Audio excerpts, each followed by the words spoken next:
రేపటి నుంచి ఏపీలో సెన్సస్ 2027 ప్రక్రియ ప్రారంభించనున్నట్లు ఏపీ జనగణన అధికారి జె నివాస్ స్పష్టం చేశారు. జనాభా గణన వచ్చే ఫిబ్రవరిలో జరుగుతుందని, ఈలోపు హౌస్ లిస్టింగ్ జరుగుతుందని స్పష్టం చేశారు. సెన్సస్ ప్రక్రియకు ప్రజలు పూర్తి సహకరించాలని జనగణన అధికారి జె నివాస్ కోరారు. రేపు నుండి మన ఆంధ్రప్రదేశ్ రాష్ట్రంలో సెన్సస్ 2027 ప్రక్రియ ప్రారంభం కాబోతుంది. సెన్సస్ ప్రక్రియ 2 విడతలో జరుగుతుంది. సో రేపు మనం స్టార్ట్ చేస్తున్నటువంటి ప్రక్రియ house listing and housing census అంటామన్నమాట.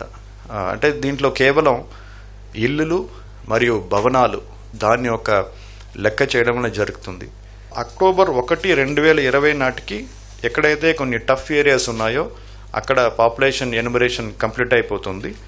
మిగతా చోటల్లో మార్చ్ 1, 2027 అన్నది రెఫరెన్స్ డేట్గా మనం భావిస్తాం అన్నమాట.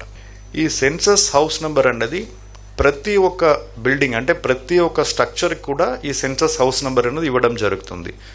ఎక్కడైతే నివాసయోగ్యంగా అక్కడ ఇల్లు ఉండి ప్రజలు నివసిస్తున్నారో దాన్ని మాత్రమే హౌస్ హోల్డ్ కింద పరిగణలోకి తీసుకుంటారు. ఈసారి జరగబోతున్నటువంటి సెన్సస్ పూర్తిగా డిజిటల్ మోడ్లో జరగబోతుంది కాబట్టి ఈ హౌస్ హోల్డ్ నంబర్ అనేది ఆటోమేటిక్గా ఆ ఒక హెచ్ఓలో యాప్లోనే మనకి వచ్చేస్తుంది అనమాట.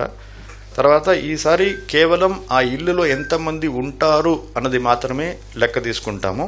వాళ్ళకి సంబంధించినటువంటి ఇతర వివరాలు అడగము. Only the name of the head of the household మేము అడుగుతాము. అండ్ దెన్ ఓనర్షిప్ స్టేటస్ అంటే వాళ్ళు అద్దె ఇల్లు ఉంటున్నారా, సొంత ఇల్లు ఉంటున్నారా, అద్దె ఇల్లు ఇక్కడ ఉండి వేరే చోట్ల సొంత ఇల్లు ఉందా, అదన్నీ కూడా అడుగుతామన్నమాట. ఎంతమంది మ్యారీడ్ కపుల్స్ ఉన్నారు ఆ ఒక హౌస్ హోల్డ్ అనేది కూడా అడుగుతాము. ఈసారి కొత్తగా ఒక విషయం ఏమి అడుగుతున్నామంటే వాళ్ళ ఆ ఇల్లులో ఉన్న వాళ్ళు ప్రధానంగా తినే ఆహారం ఏంటనేది అడుగుతామన్నమాట. మన ఆంధ్ర రాష్ట్రంలో 28 జిల్లాలు, 688 మండలాలు, 123 urban local bodies, 99 census towns and 16,862 గ్రామాలు మనం ఇప్పుడు లెక్కలకి తీసుకుంటాం అన్నమాట.